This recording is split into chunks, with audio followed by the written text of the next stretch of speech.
Kenapa ada orang duduk atau berdiri bersama dengan kekasihnya bisa berjam-jam, tapi bersama Allah 7 menit pun tidak kuat?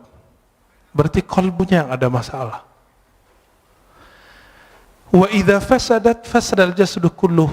Jika telah rusak kecocokannya, maka rusaklah semua yang di tubuh. Ala wahyal qalb. Ala bahasa Arab itu litanbih. Artinya ketahuilah gitu. Wahyal qalb itu adalah qalbu. Saya tidak mau berbicara ini qalbu secara kedokteran, walaupun hadis ini bisa dibawa ke ilmu tib, ilmu kedokteran. Tapi ini ilmu rohani. Al-qalb, karena kata qalbu di Quran lebih dari 100 kali dengan jamak dan mufrad. Ada lebih dari 100 kali, semua menyebutkan tentang ahwal rohani, bukan ahwal jasmani. Jadi jika ada dokter ngotot menggunakan hadis ini untuk perkara yang zahir, silakan. Tapi kita menggunakan hadis ini sesuai yang diturunkan Nabi SAW. Jika si qalbu itu tawadhu, maka rukuknya terasa nikmat. Maka Bapak Saudara Allah, ketika imam itu kunut, tidak ada perasaan ingin keluar dari imam jika tidak berkunut. Perasaannya biasa aja. Bisa ikut kunut, bisa tidak. Tapi tidak ada perasaan ingin keluar dari imam. Imamnya ahli bid'ah. Gak ada perasaan itu. Terbersih ada perkataan itu di qalbu, dia sudah rusak. Bagaimana mungkin di dalam sholat kita buruk sangka dan mengatakan seseorang itu buruk gitu. Betapa buruknya rohani ini. Oleh karena itu kami, meskipun misalnya diimami oleh seseorang yang tidak hafal Quran, bacaannya salah-salah, itu kita biarin aja dulu. Nanti selesai sholat, kalau nggak ada orang baru kita kasih tahu. Kenapa? Siapa yang menggerakkan dia jadi imam? Salah siapa kita nggak maju jadi imam? Gitu. Bapak saudara makan Allah, satu kali guru kami wafat, Maulana Syekh Muhammad Nuruddin Al-Khalidi An-Naqsyabandi. Ketika beliau wafat, itu hujan Masya Allah. Imam Az-Zahabi menyebutkan satu perkataan dari seorang imam ahli hadis di abad ke-6 Hijriah. Apa kata beliau? Ciri-ciri seseorang itu meninggal dirahmati Allah, maka Allah kirim malaikat dalam bentuk awan. Fayughfar lahu, maka diampuni baginya. Kalau guru saya ini bukan hanya awan, itu hujan dari beliau sakaratul maut sampai esok pagi, sampai kemudian kita kuburkan, itu hujan gak berhenti. Apa yang ajaib? Keluar dari rumah, itu rumah gadang, ya. Turun dari rumah itu ketika kita bawa keranda, itu hujan berhenti. Kayak ada yang kendaliin. Masuk masjid, hujan deras, dan itu sangat ajaib. Ketika selesai sholat, kita zikir, tahlil, segala macam, kami keluar, hujan berhenti. Tapi di saat ketika mau jadi imam, orang yang beliau angkat jadi wakilnya, itu seorang yang ummi, bacaan Qur'annya nggak bagus. Tiba-tiba ada seorang murid yang dianggap telah durhaka oleh beliau, ingin tebar pesona jadi imam. Padahal nggak ada yang nyuruh beliau. Awalnya mau menarik dia untuk turun, tapi tiba-tiba beliau dapat ilham. Dari kolbunya sendiri yang bicara. Apa kata kolbunya? Hei, kamu tidak usah emosi. Yang menggerakkan dia ke depan siapa? Itu Allah, bukan kamu, bukan dia. Dipikir-pikir, oh saya juga nggak hafiz Quran. Ya sudah. Nah itu, ya, itu adabnya. Maka saya tidak pernah lagi marah waktu karena jenggot saya nggak terlalu panjang, celana saya kadang jingkrang, kadang tidak.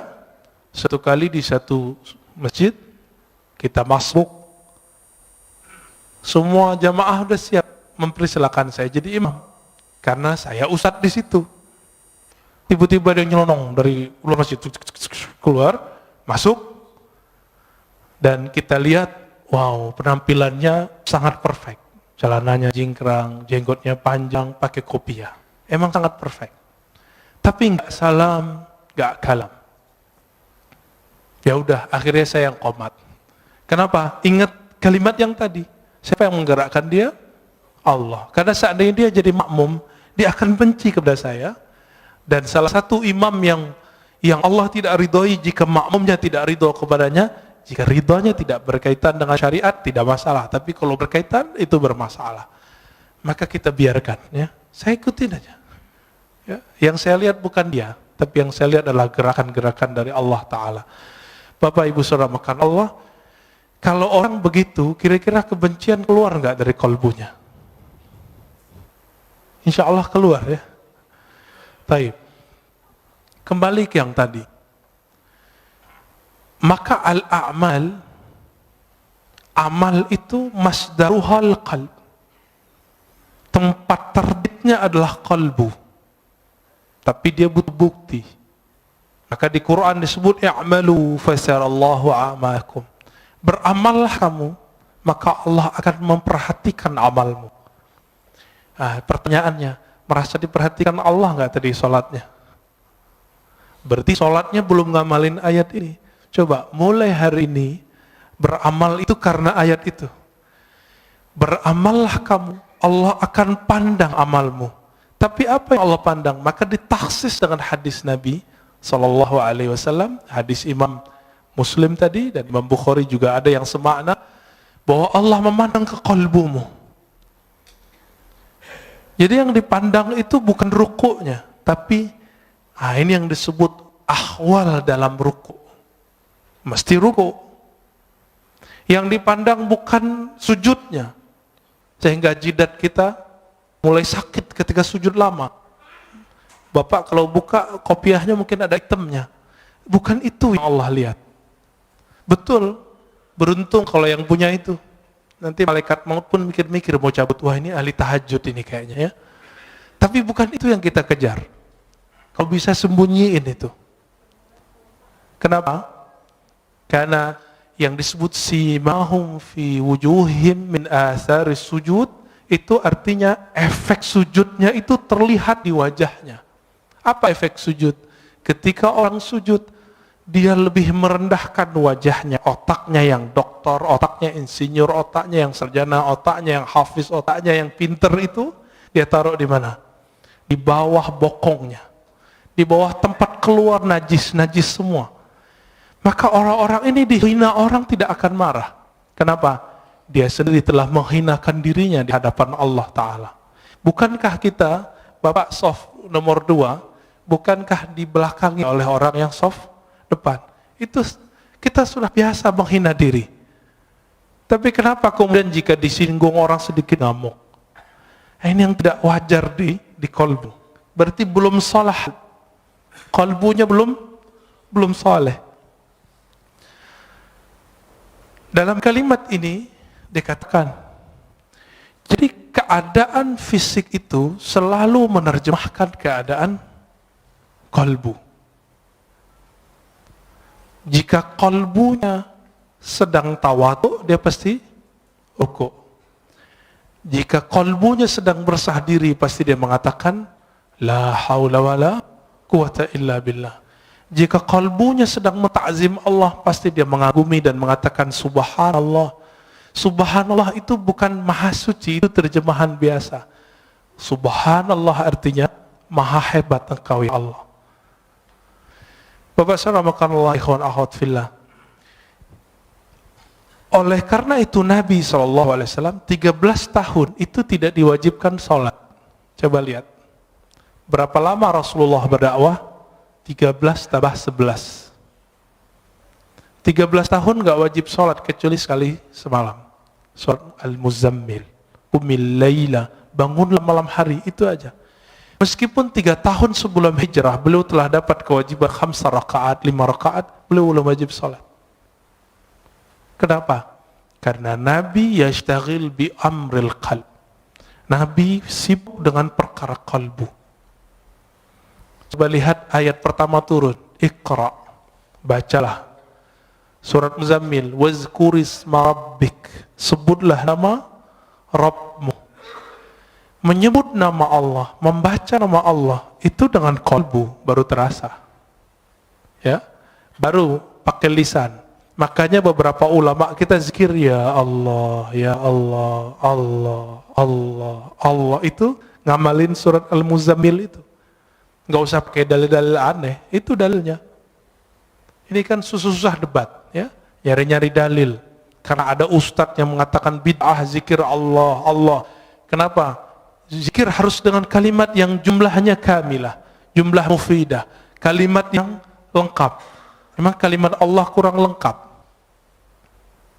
Bukankah ada ayat kulillah, katakanlah Allah. Ada kok. Dan itu satu kalimat. Satu kata tapi menilainya satu kalimat. Waladzikrullahi akbar. Dan sungguh menyebut Allah itu lebih besar dari semuanya. Oleh karena itu Badi'uz Zaman Sa'id Nursi itu di bersalahnya yang jilid 6 mengatakan ulama-ulama ahli qalbu untuk menghabiskan ego al-ananiyah itu mereka hantam dengan menyebut nama Allah, Allah, Allah, dan itu ada efeknya. Apa nama yang dimasukkan ke dalam qalbu, itulah nanti keluar. Karena air yang dimasukkan ke dalam kendi, dalam gelas, jika putih keluarnya putih, jika hitam keluarnya hitam. Jika yang dimasukkan asma'ul husna, maka keluarnya adalah akhlak yang hasanah. Jika yang dimasukkan hubbud dunya, maka keluarnya itu tamak. Kalau ustadz itu lebih bahaya. Dai itu kalau hasad, hasadnya ulama itu bawa dalil. Coba lihat di YouTube itu. Itu membedain orang hasad nggak hasad gampang di situ. Ya, terlihat isinya kebencian, kebencian, kebencian.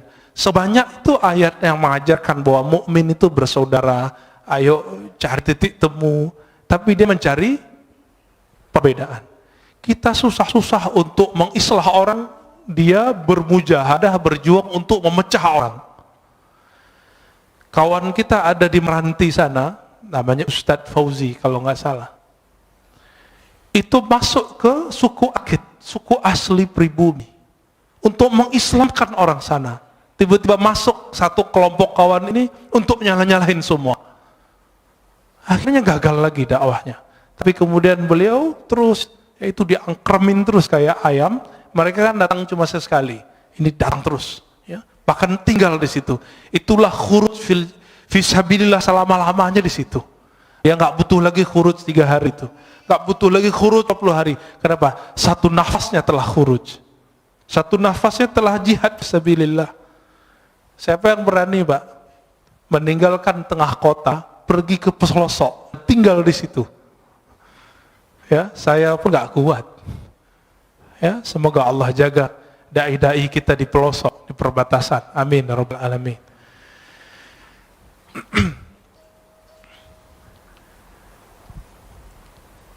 Oleh karena itu masyayikh kita mengajarkan zikir qalbu. Ketika latihan, maka kurangi dulu zikir-zikir fisik. Dulu kami latihan 40 hari, itu cuma zikir qalbu. Yang wajib-wajib kita nggak boleh tinggal. Sholat jamaah, 5 waktu, sholat Jumat. Yang itu kita kejar terus. Tapi kerjanya ngapain? Setelah sholat, zikir. Setelah zikir, zikir. Setelah zikir, zikir. Setelah zikir, zikir. Sampai tidur pun zikir. 40 hari, 40 malam. Kami kurangi makan, kurangi tidur, kurangi. Macam-macam kata-kata orang sekitar. Ngapain itu? Itikaf kan 10 hari doang kok 40 hari. Dia lupa, Nabi Yunus itu itikafnya di dalam perut ikan berapa hari? 40 hari. Nabi Musa di Tur Sina 40 hari. Nabi Muhammad SAW di Goa Hira juga 40 hari. Dan itu rutin terus. Jadi kalau ingin mewarisi rohani Rasulullah SAW, minimal apa yang telah beliau fikskan, 10 hari. Bisa nggak ninggalkan dunia? 10 hari sebelum betul-betul kita meninggalkannya. 10 hari nanti bisa nggak Pak? Tapi handphonenya off. Tidur tidurnya dikurangi, makannya dikurangi, maka harus ada tim gizi ketika orang itikaf. Di sini ada dokter, ada ahli gizi, silakan Pak ngobrol nanti. Kurangi makan daging, boleh makan daging. Tapi kalau cuma itikaf makan daging, syahwatnya besar, nggak bisa ngapa-ngapain.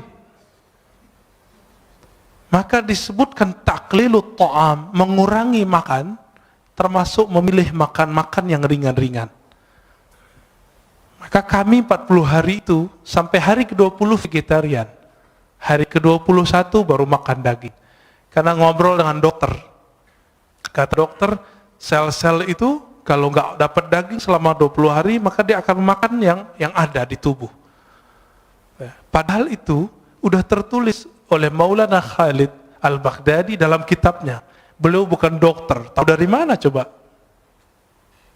Tapi dapat ilham. Maka ilham qalbu, jika dipertemukan dengan kajian-kajian ilmiah ketemu. Karena ilmu itu dari Allah Ta'ala. Ilmu dari Allah. Allah yang disebut Al-Alim, sumber semua ilmu. Jika dipertemukan ilmunya orang belajar grammar dengan orang belajar manhaj qalbu sama.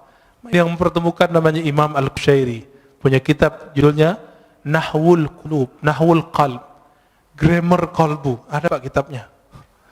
Ya, kawan kita sudah buat disertasi S3 untuk itu. Tapi semoga dia juga mengamalkannya ya. Jika di qalbu itu muncul kezuhudan. Nah, sekarang kita langsung masuk. Jika muncul kezuhudan, maka orang itu nanti akan suka puasa. Jadi puasa itu efek warid yang datang ke kolbu. Apa arti warid? Anugerah rohani datang ke kolbu. Zuhud itu nikmat yang lebih besar dari dunia dan seisinya. Orang kalau sudah masuk zuhud ke kolbunya, hidupnya kenyang. Nggak ada keluh kesah, kebahagiaan itu ada meskipun dunia tidak di tangannya. Tapi orang-orang zuhud bukan berarti dia orang miskin. Banyak orang miskin cinta dunia. Tiap hari mikirin gimana makan. Berarti dia belum zuhud.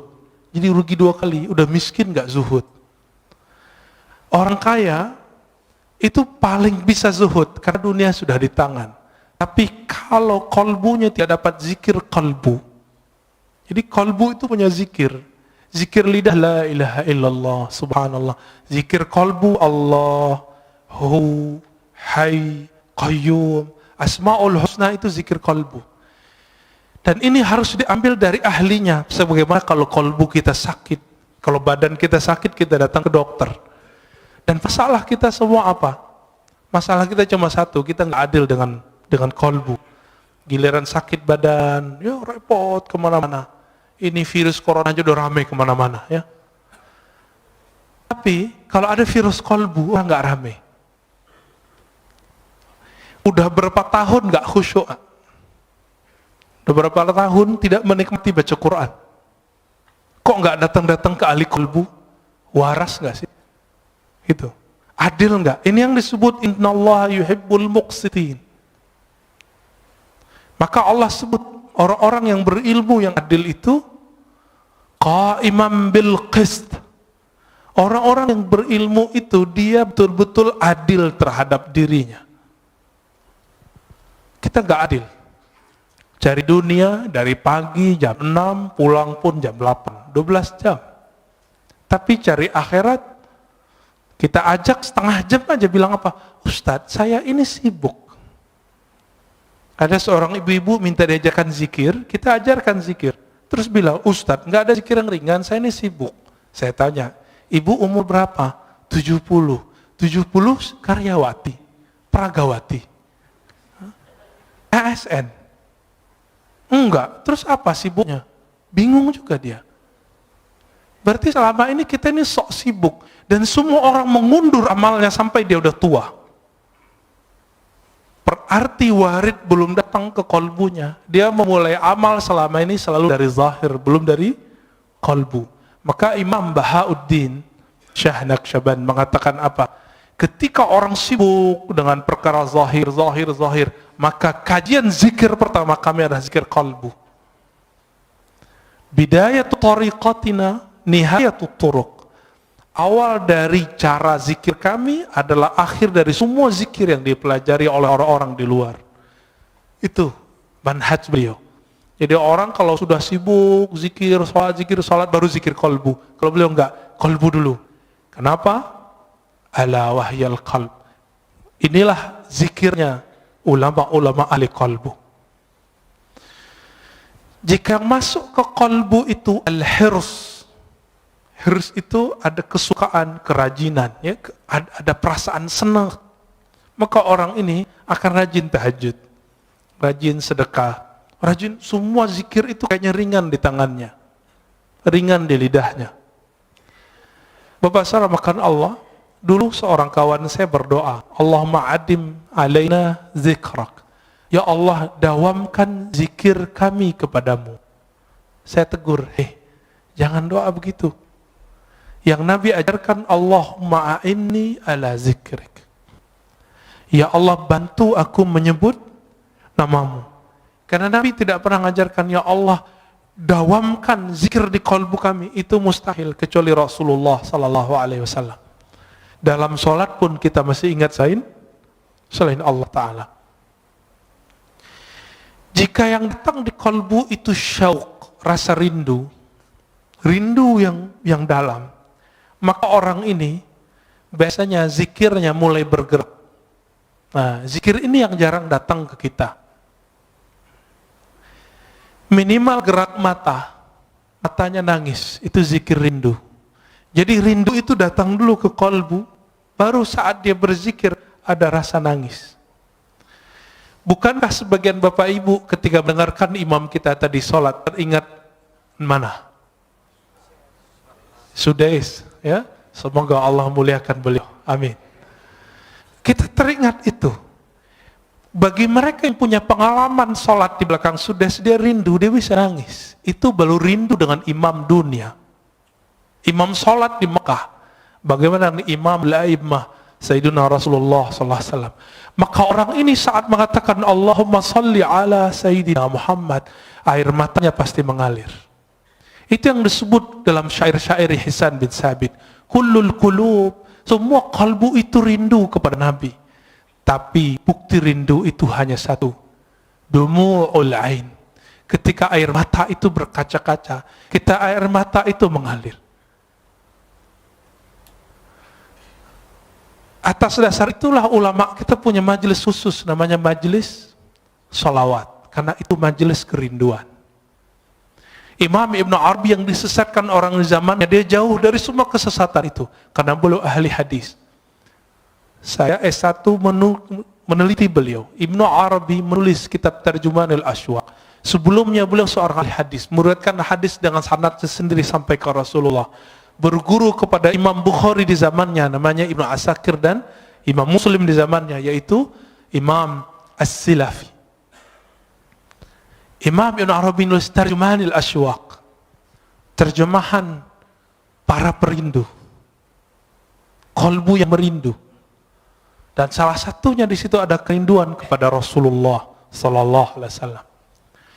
Orang yang rindu kepada Rasulullah pasti dia rindu kepada orang yang membuat dia rindu kepada Rasulullah. Siapa yang mengajarkan kita rindu kepada Rasulullah? Guru-guru kita. Guru-guru ini yang mengajarkan rindu. Maka rindu kepada Rasulullah itu bersanad. Ini yang Nabi katakan, tuba liman ra'ani wa amana bi. Tuba liman ra'ani wa liman ra'aman ra'ani. Beruntung orang yang memandangku. Kalau nggak ketemu aku, dia ketemu murid-muridku atau murid dari muridku. Ini yang disebut tuba. Bagaimana Bilal ibn Rabah ketika Omar datang ke Damaskus, Bilal dipanggil. Wahai Bilal, kami rindu Rasulullah. Apa kata Bilal? Lalu apa yang harus kau lakukan? Kata Omar, tolong engkau azan. Ingatkan kami kepada azannya di zaman Rasulullah SAW. Lalu dia azan. Setelah sekian lama Rasulullah wafat, dia nggak mau azan. Kenapa? Setiap kali dia azan dia bisa pingsan. Itulah rindunya seseorang perindu. Dia bergerak, badannya bergetar ketika rindu. Kalau dia kuat, dia bisa terus. Jika tidak, dia pingsan. Dan Bilal bin Rabah sampai di asyhadu an la ilaha illallah, sampai di asyhadu anna Muhammadar Rasulullah. Ketika sampai di bagian itu, dia tidak sanggup lagi menahan tangisnya. Dia berhenti, tersenduh-senduh, baru dia lanjutkan. Bahkan di riwayat lain beliau pingsan. Itulah para perindu. Makanya zikirnya para perindu itu ada 3. Jika di mata dia menangis, jika di tubuh dia bergerak, jika tidak kuat maka dia pingsan. Inilah zikir-zikirnya qalbu. Karena sebab syauq datang, rasa rindu itu datang. Dan rindu itu sumbernya satu, al-mahabbah, rasa cinta kepada Allah dan Rasulullah. Bapak saudara makan Allah,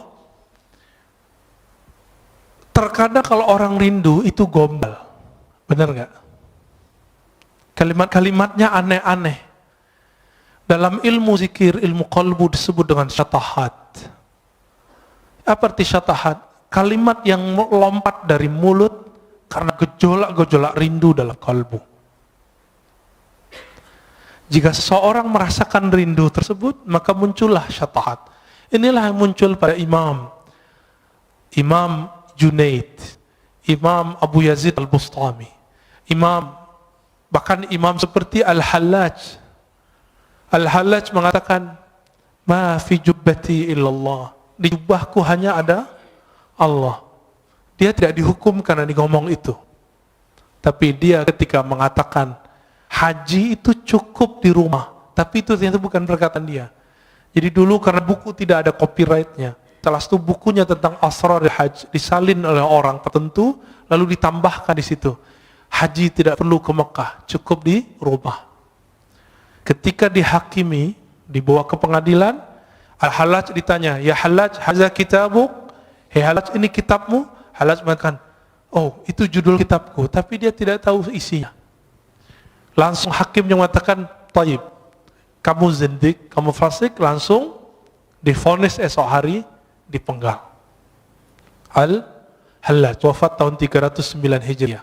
Kata Imam Al-Ghazali, seandainya aku jadi qadhinya, jadi hakimnya, tentu aku tidak akan mau hukumi gantung baginya.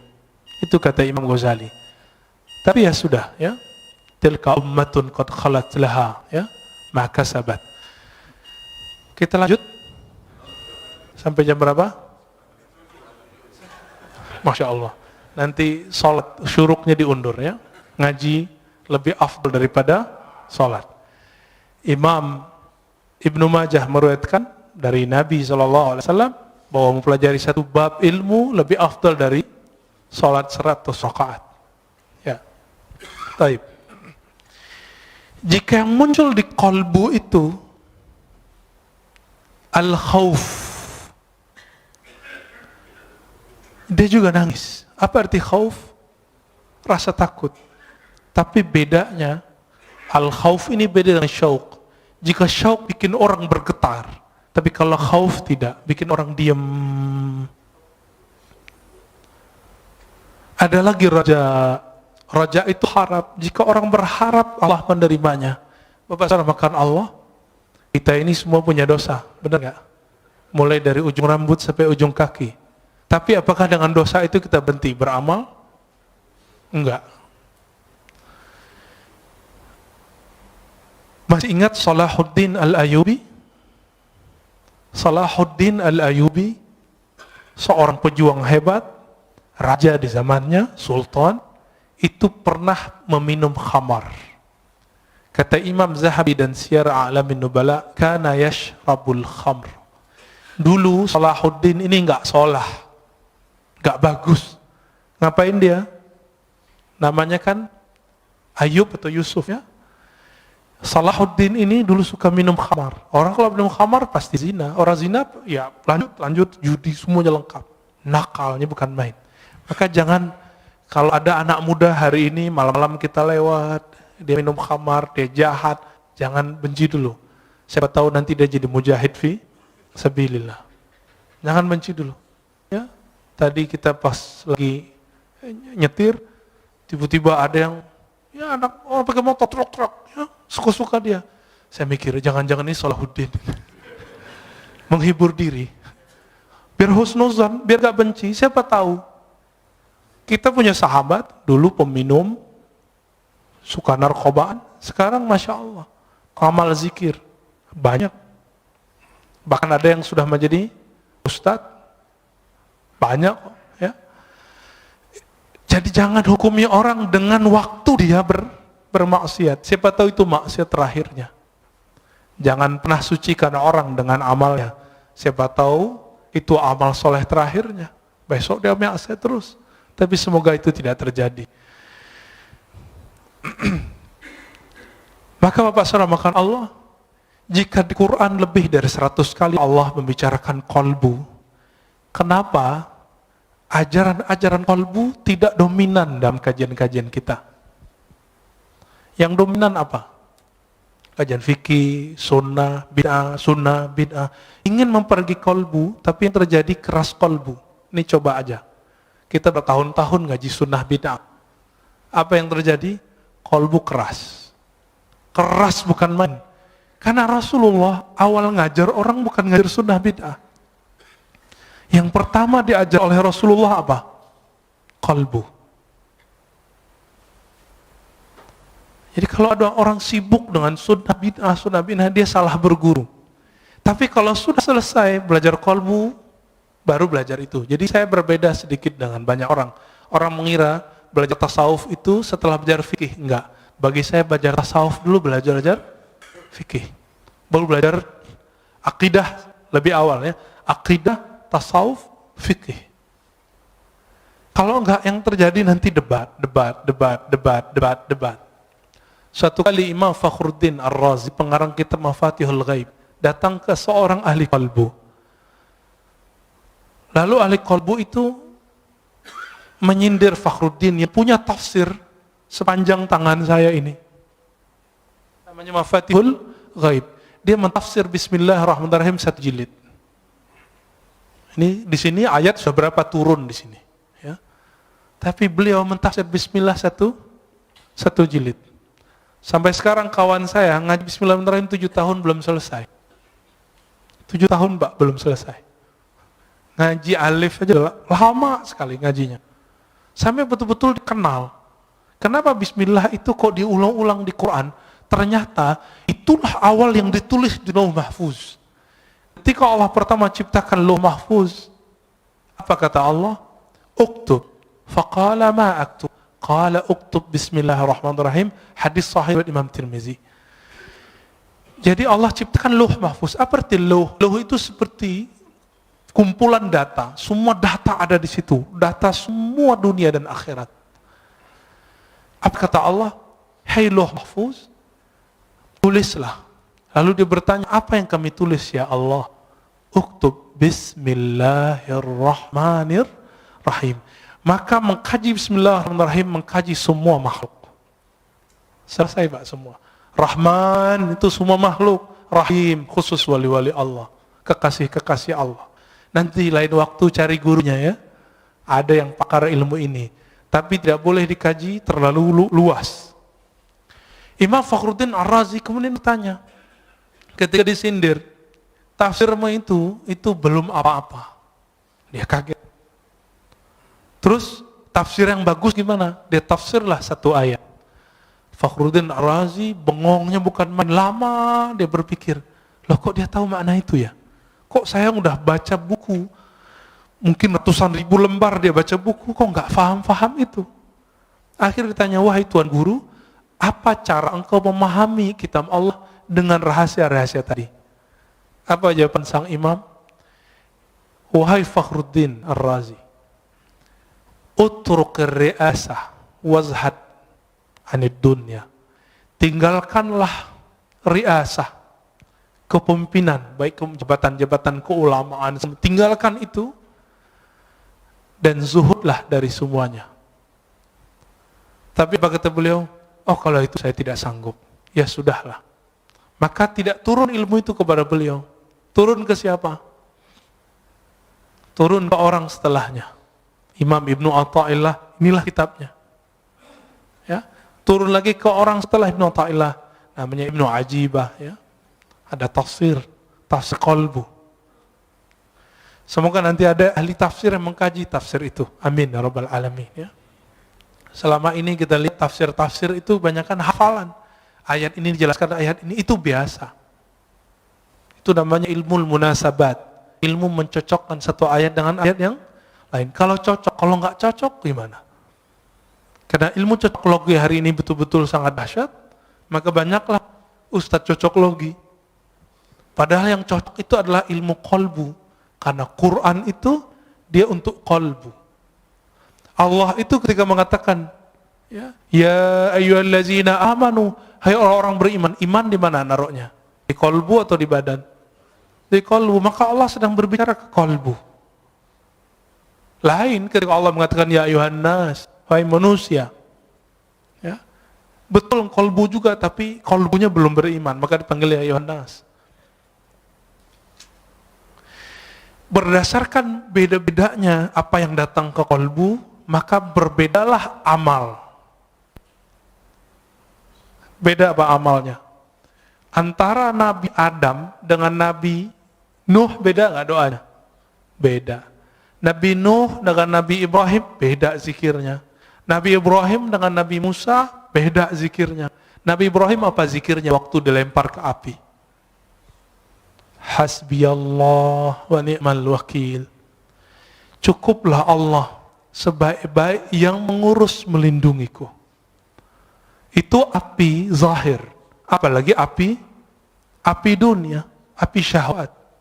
Maka salah satu cara terapi orang untuk melemahkan syahwatnya adalah, mengendalikan syahwatnya adalah hasbiyallah wa ni'mal wakil.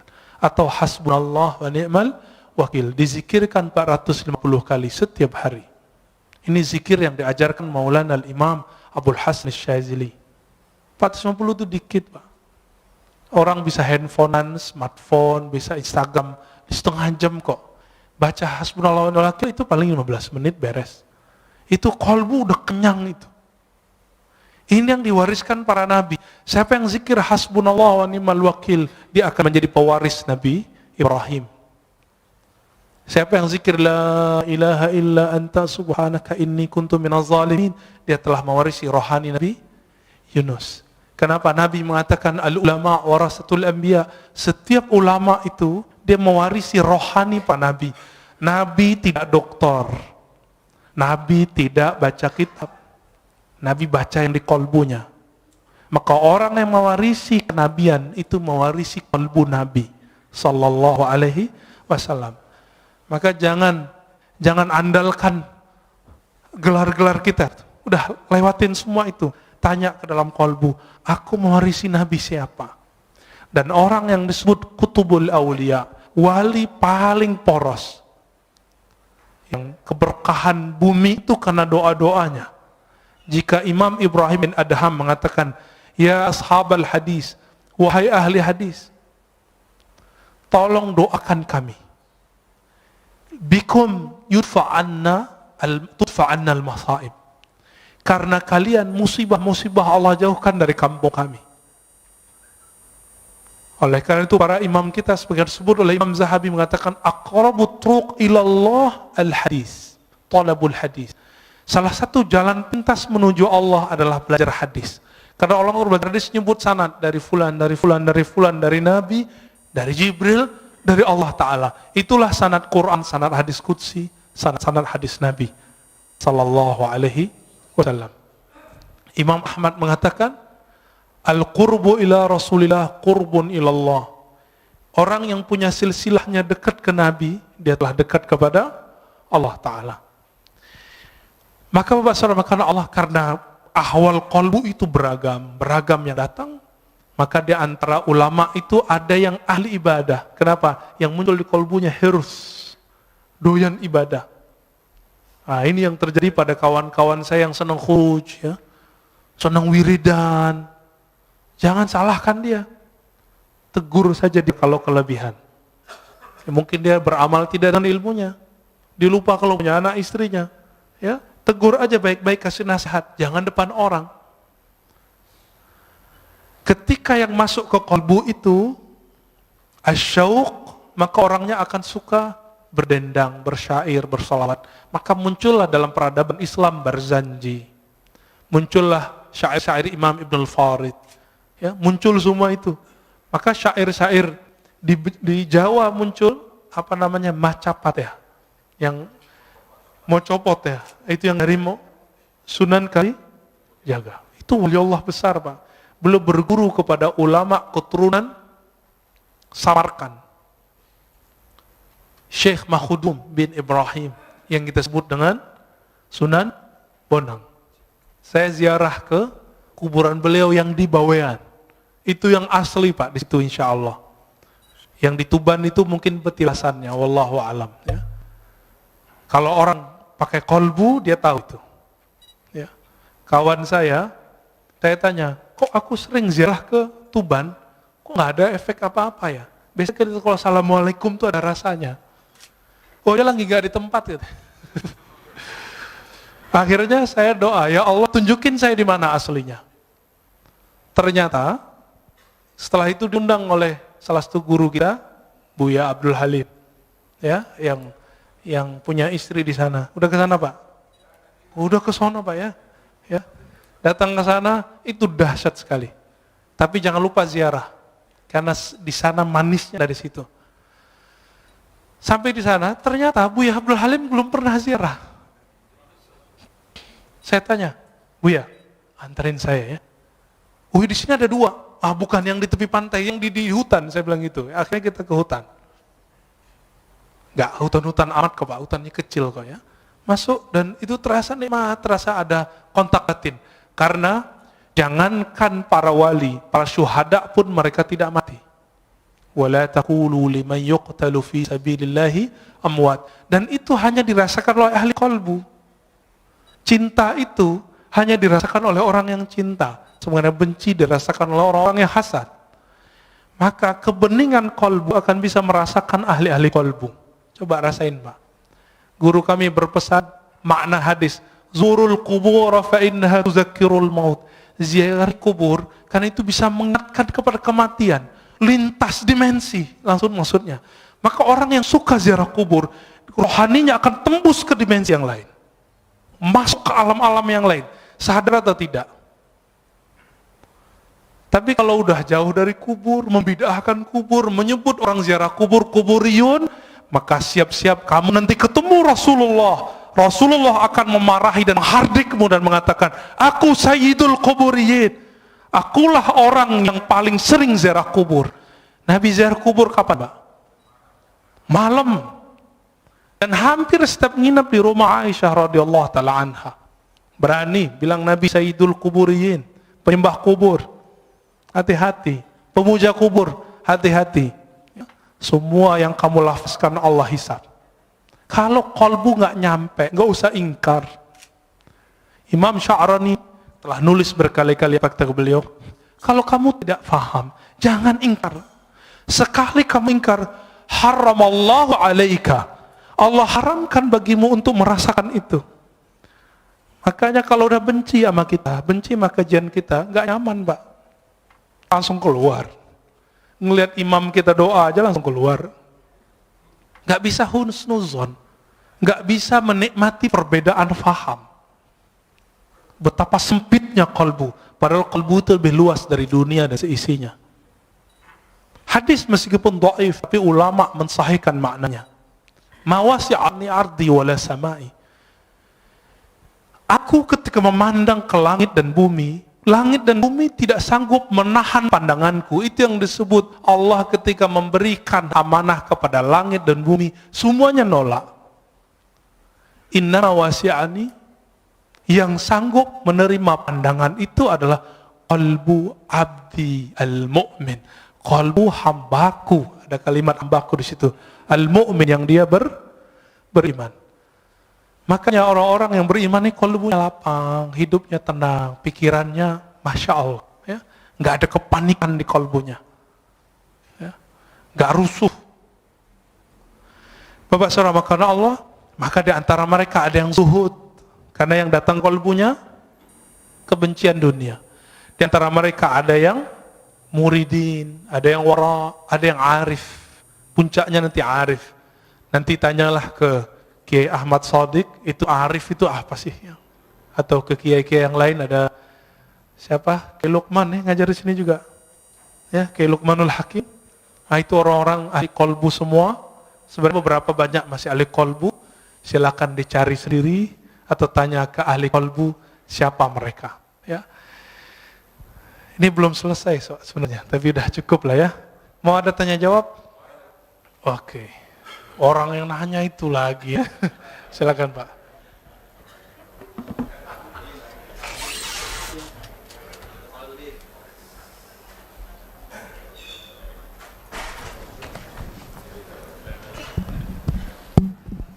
Terima kasih. Assalamualaikum warahmatullahi wabarakatuh.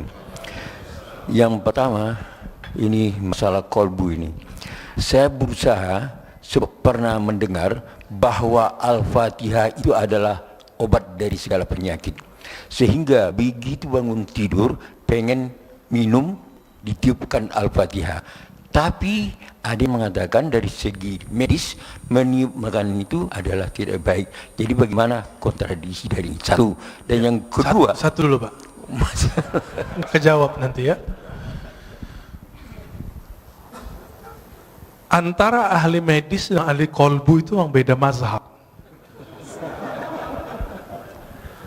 Tapi yang beruntung yang mengerti ilmu kolbu plus mengerti ilmu cara niup.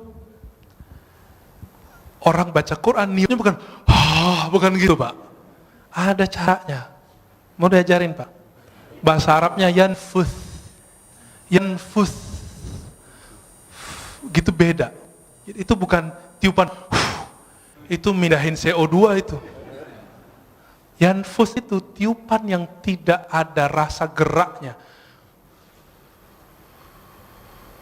Gitu. Yanfuth. Mirip. Maka beberapa silat saya lihat itu dia punya latihan nafas, tapi itu lebay juga ya. Ini nggak apa-apa juga sih. Gimana? Ternyata bukan hanya itu yang penting. Bapak kalau saya kirimin WA, saya bilang, Bapak hebat ya, ahli tahajud, mujahid fisabilillah, semangat Pak. Tapi saya bilang, cemen lo, soalim. Itu di WA. Kalau Bapak baca ada efek nggak? Ngefek ke badan nggak?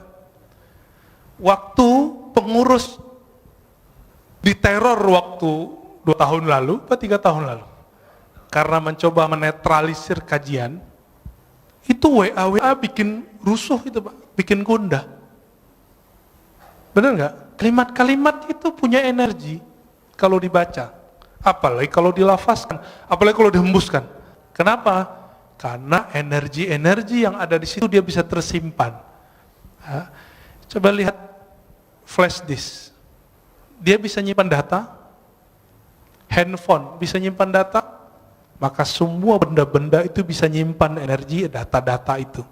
Semuanya bisa nyimpan data. Kenapa sendal Imam Ahmad itu bisa mengeluarkan jin?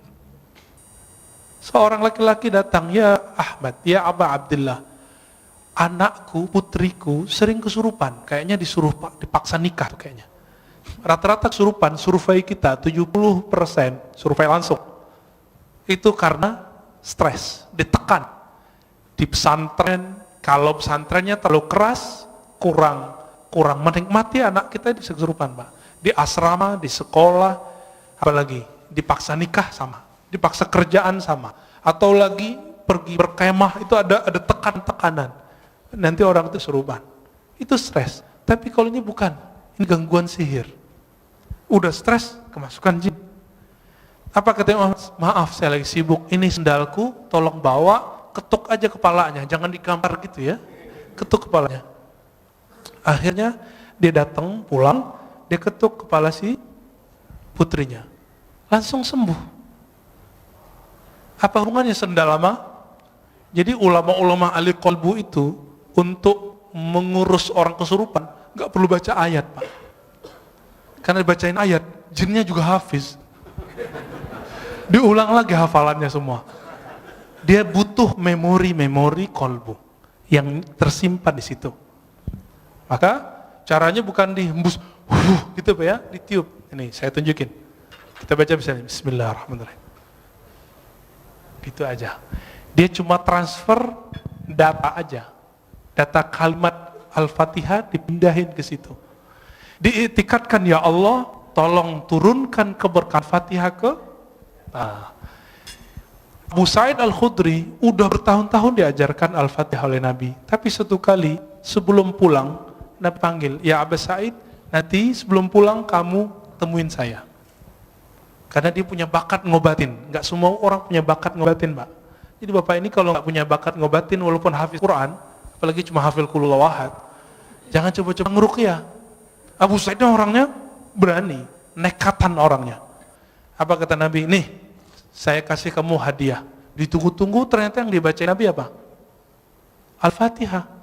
Tapi baca Fatihahnya beda zauknya, beda waridnya, beda ahwalnya ketika baca Fatihah saat sholat. Saat sholat baca Fatihah itu isinya adalah khudu, kerendahan kolbu. Di saat ini ada zikir obat di situ. Muncul sebuah riwayat hadis dhaif. Al-Fatihah shifa'un min kulli da'.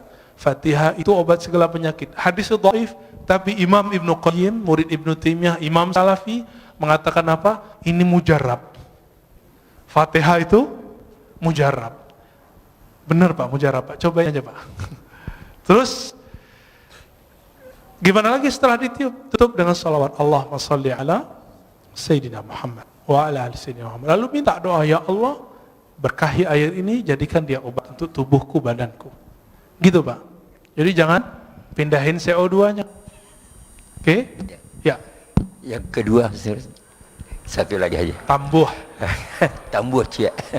Begini Ustaz.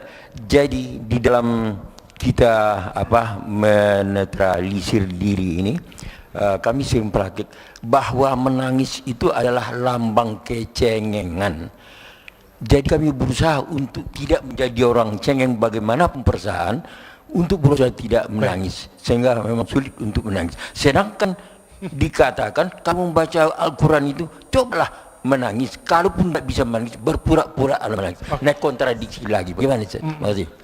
Hadis Iqra'ul Quran wabku alaihi fa illam tabku fatabaku. Itu hadisnya dhaif tapi boleh diamalkan. Bacalah Quran, menangislah.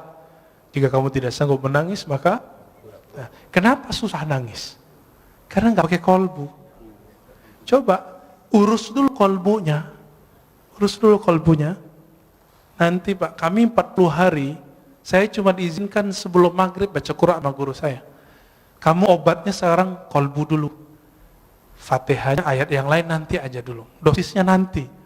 Maka saya dulu waktu umur 13 tahun, karena ada kewajiban sekolah harus hafal as-sajadah, sebelum maghrib saya baca as-sajadah, baca aja. Tahu-tahu 40 hari udah hafal. Ketika selesai 40 hari, selesai zikir kolbu, saya baca Quran. Baru di Bismillahirrahmanirrahim, udah gak sanggup baca lagi. Tersenduh-senduh Pak. Cengeng gak? Enggak. Saya saat itu merasakan yang ngirim Quran itu ngomong. Lagi kirim. Di zaman-zaman dahulu, zaman-zaman masih pakai surat. Kalau orang rindu, maka dia bukalah surat yang ada di lemari, surat dari kekasihnya. Masih ingat gak? Dibuka, beberapa orang nangis. Dulu saya masih ingat bapak saya pertama saya ke Jakarta, itu kirim surat, Ananda gitu ya. Itu surat saya simpen itu. Sekarang karena pindahan nggak tahu nih masih ada, kayaknya masih ada. Ya. Kalau saya rindu, dulu kan belum ada handphone seperti sekarang. Saya buka aja itu bisa nangis Pak. Kalau surat dari ayah ibu bisa bikin nangis, bagaimana dengan Allah yang mewasiatkan untuk berbuat baik ke ayah dan ibu? Lebih nangis lagi. Maka munculkan dulu zikir kolbunya, baru kita, inilah ayat pertama, Iqra bismi rabbik, bacalah nama Rabbmu. Jangan pakai dengan itu kalau bahasa Indonesia kesannya dengan nama. kesannya beriringan. Padahal bi di situ litaukid. Bacalah benar-benar nama Rabbmu. Siapa nama Rabb kita? Allah, itu zikirnya. Allah. Terus semakin kuat menabung nama Allah itu, karena Allah itu besar, maka akan muncul tangis. Tangis itu nggak cengeng, Pak. Tangis itu satu tetesnya mampu memadamkan api neraka. Cengeng nggak? Yang cengeng itu nangis kemana-mana, nggak bisa memadamkan api neraka. Api kemarahan istrinya nggak bisa marah, Pak. Ya. Apakah itu cengeng? Tidak. Di Quran banyak sekali ayat-ayat yang menyebutkan salah satu ahwal para kekasih Allah adalah nangis. Ya bukun, ya. Mereka nangis. Nah, bahkan ada sindiran orang yang suka ketawa. Ya. Tertawalah sedikit, nangislah banyak. Ada ayatnya.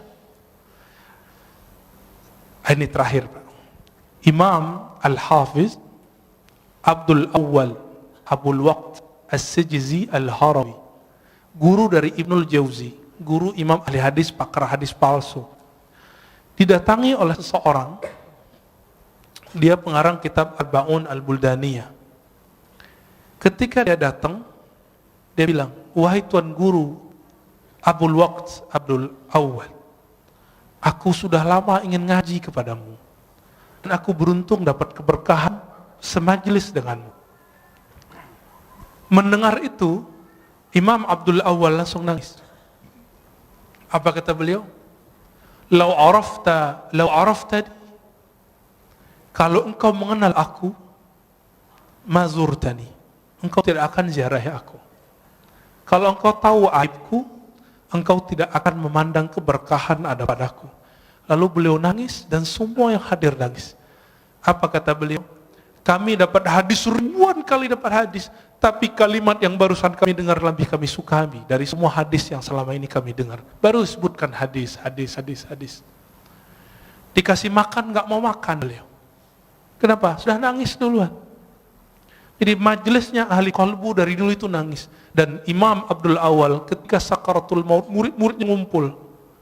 Apa kata salah satu muridnya? Gurunya ini zikir dalam qalbunya, tapi muridnya nggak dengar.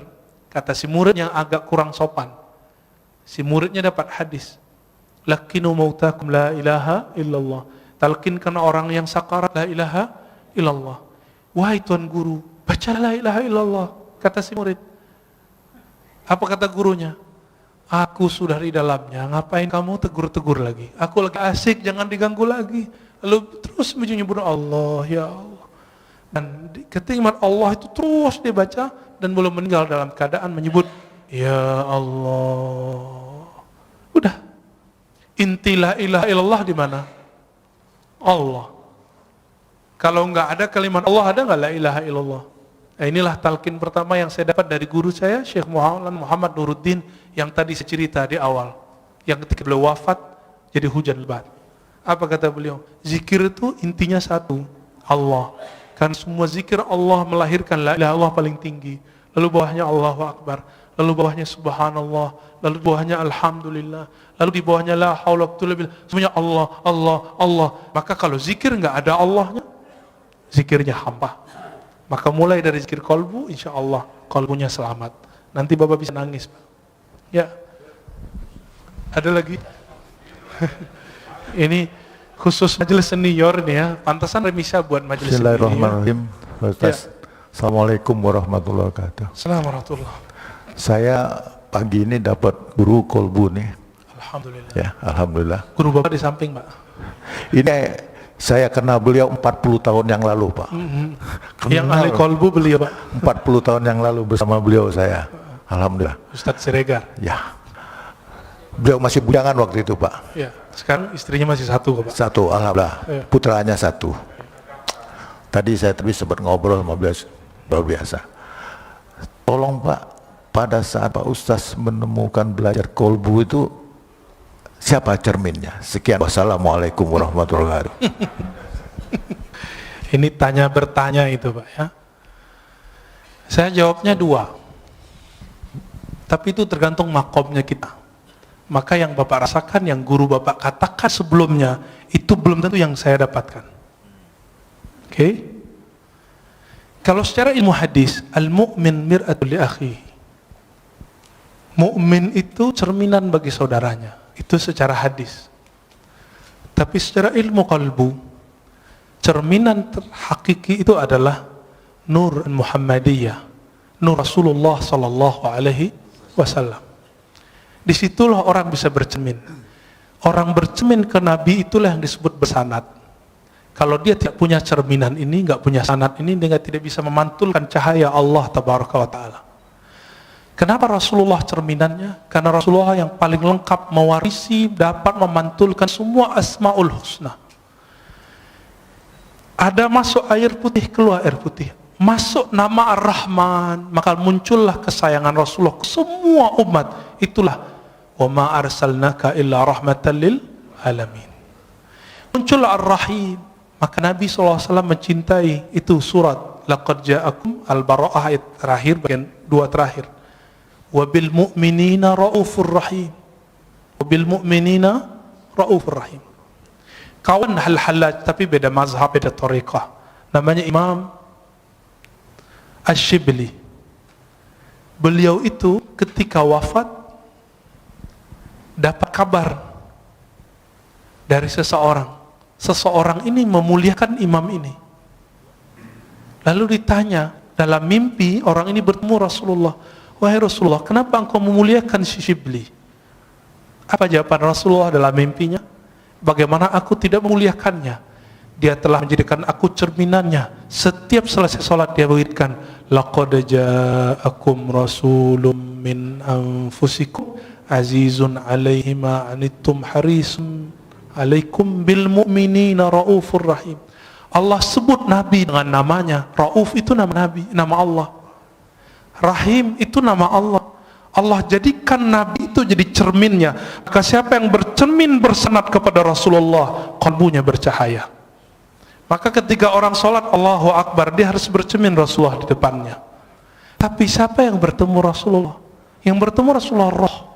Karena roh kita belum hidup, kita butuh seorang mursyid yang menghidupkan, membangunkan. Hei, bangun kamu. Maka guru kita juga berguru dengan bersyukur, berterima kasih kepada guru, baru disebut berterima kasih kepada Allah Ta'ala. Maka ketika orang berguru, itu cara bercermin kepada Rasulullah Sallallahu Alaihi Wasallam.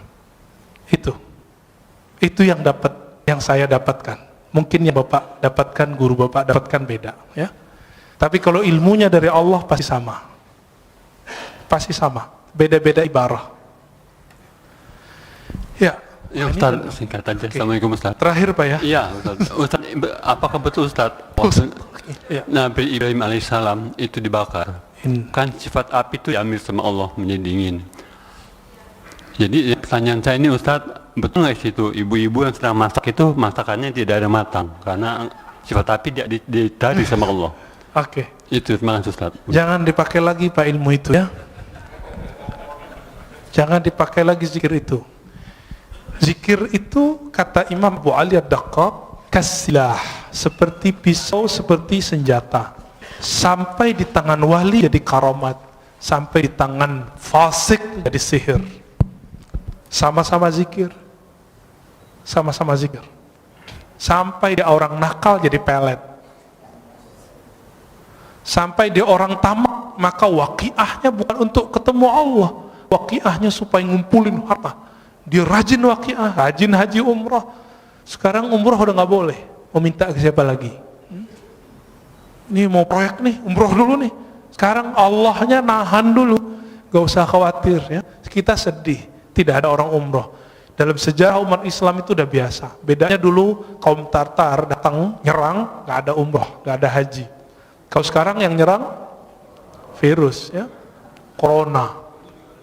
Dulu ada ta'ud namanya. Dan jadi ini bukan kejadian pertama, dan ini bukan pertanda kiamat sebentar lagi, tahun ini sudah keluar Dajjal, bukan ya, itu hoax itu.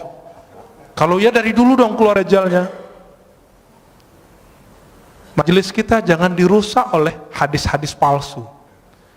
Salah satu hadis palsu yang berkembang hari ini adalah kalau Ramadan hari Jumat maka terjadi dentuman 15 Ramadan, muncullah dukhan, nanti kekacauan di Arab. Arab itu udah kacau udah lama.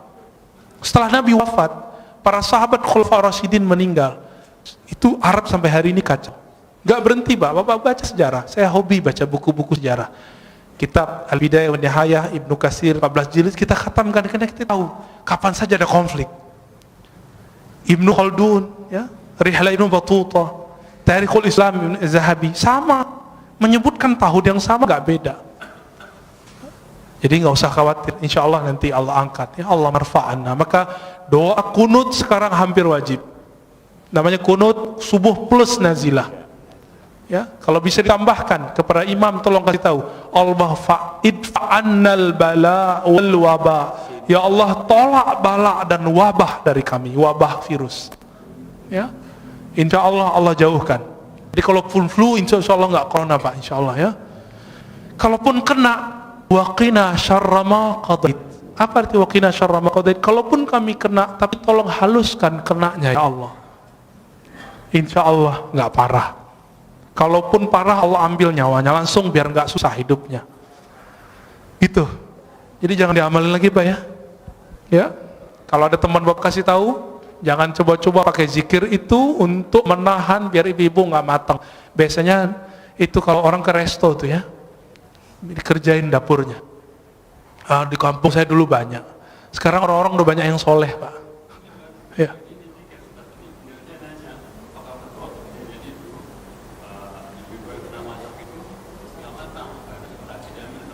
Oh enggak, itu mah ngakal-ngakalin aja ya. Yang pasti di situ muncul kaidah Ahlussunnah. Apa kaidah dalam akidah Ahlussunnah? Api itu tidak membakar karena zatnya, tabiatnya. Karena hukum konstannya enggak. Tapi api itu membakar karena izin Allah. Apa kalimatnya? Ayatnya gimana Ustaz? Ya nar kuni bardan wa salaman ala Ibrahim. Wahai api, jadilah kamu kuni itu kan asalnya kun, karena nar itu dia bukan benda yang berakal, disebut kuni, disebut dia feminim pakai ya, kuni, hendaklah kamu menjadi keadaannya dingin. Maka kalau api selama ini panas itu karena Allah emang titahkan kamu bakar. Sampai sekarang di kampung kita masih banyak ilmu debus, nggak pakai sihir. Cuma pakai sholat 2 rakaat, zikir sesaat, mereka langsung nggak kebakar. Tapi kita cek di luar itu nggak bisa dia ya. Itu cuma karena dia zikir. Dia lagi ngamalin Bismillahirrahmanirrahim, ya duru, ingin bukti. Jadi dia lagi ngamalin ilmu Nabi Ibrahim. Ya Allah, saya pengen bukti kalau benar ayat ini, benar hadis ini, kalau siapa yang bersama Allah tidak ada yang menyakitinya, buktikan aku ambil api, jangan bakar diriku. Betul. Dan saya punya guru itu. Coba alhamdulillah ibu saya dulu larang. Almarhumah ibu saya mengatakan, kamu mau jadi apa? Gak usah belajar itu. Lalu ketemu guru kami yang lain, Maulana Kasril namanya, mau jadi emosional atau jadi penyabar? Saya jawab, ya penyabar lah. Kalau mau jadi penyabar, hindari ilmu-ilmu kebatinan, meskipun boleh secara hukum syariat. Maka saya nggak belajar ilmu-ilmu aneh Pak. Ini belajarnya ilmu silat lidah aja. Ya, jadi tidak benar semua api saat itu cuma satu api, tidak semua api. Ya, siapa juga yang masak saat itu? Ya, ya itu khayalan orang lagi mentafsir. Terakhir Pak Mirwan. Assalamualaikum warahmatullahi wabarakatuh. Assalamualaikum. Tadi Ustaz katakan Sayyidina Umar Ya. minta kepada Bilal supaya azan mengingatkan kita kepada Rasulullah. Sallallahu alaihi wasallam. Kebetulan tadi juga imam kita Hasanuddin Sinaga jadi imam. Sinaga apa Siregar? Sinaga. Sinaga, sorry. Kita rindu suara beliau ini. Karena tahun 97 dulu beliau ini imam di sini. Alhamdulillah. Makanya kita rindu. Ini siapa yang bawa ini? Bang Adek tadi ya. Kalau bisa sering-sering bawa Bang Adek. Alhamdulillah. Yang kedua mengenai tunggu dulu. Alhamdulillah lupa. Iya. Tadi apa ya?